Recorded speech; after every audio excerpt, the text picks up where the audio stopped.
Well, to talk more about the National Assembly elections for the year of 2022 and the government's preparations to organize the electoral process, will join us over the phone Captain Sara Jamil Ali from the General Department of Public Relations and Security Media at the Ministry of Interior. Good morning, Captain Sara.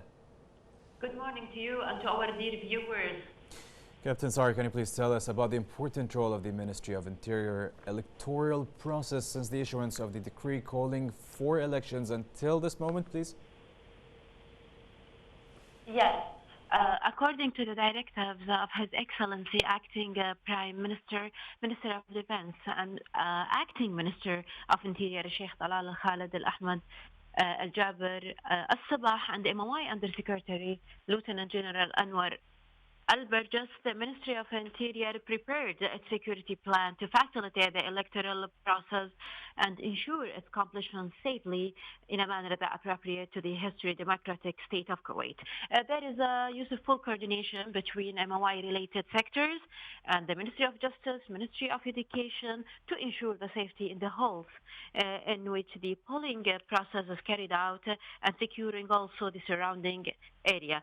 In addition, the ministry prepared schools, around 118 schools, and five major also schools, and these 5 schools will announce the results from them.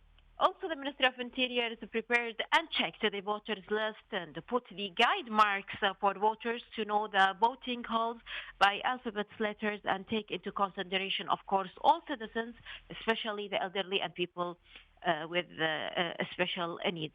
The police were stationed since early morning before 8 a.m. on foot, on patrol, to ensure the traffic flow and will secure the election ballot boxes transfer process at evening and take immediate action against any negative practices affecting the electoral process.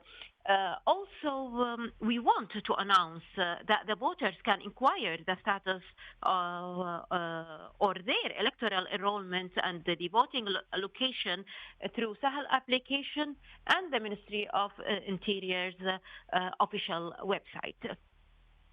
Captain Sara, Kuwait is voting today, as we all know, based on the decree of urgency 5 for the year of 2022, which amended some provisions of the electoral law. Can you also please shed some light and tell us more about it?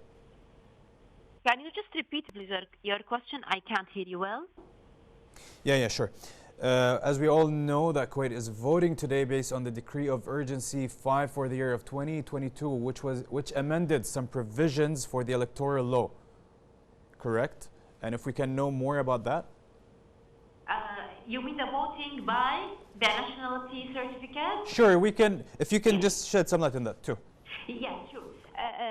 Now they can vote by the nationality certificate, and in this context, the General Department of Nationality and the Travel Documents Affairs is receiving the citizens from 8 a.m.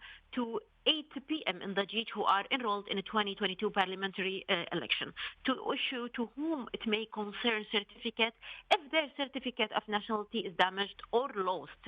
And the certificate can be used only for 2022 election and it's valid for this day and purpose only. And their personal appearance is required for the applicant with his or her original civil ID and a photocopy of it, in addition to 2 4x6 personal photos with a blue background. Also, we wanted to announce that the General Department of Election Affairs receives the citizens' inquiries via the hotline 188 9888. Again, I will repeat it, 188 9888. And the electoral process started from 8 a.m. and it will continue, inshallah, until 8 p.m. today evening. And good luck for all. Thank you so much, Captain Sara, for joining us and being here this morning. And now we'll go back to Badriya with more reports.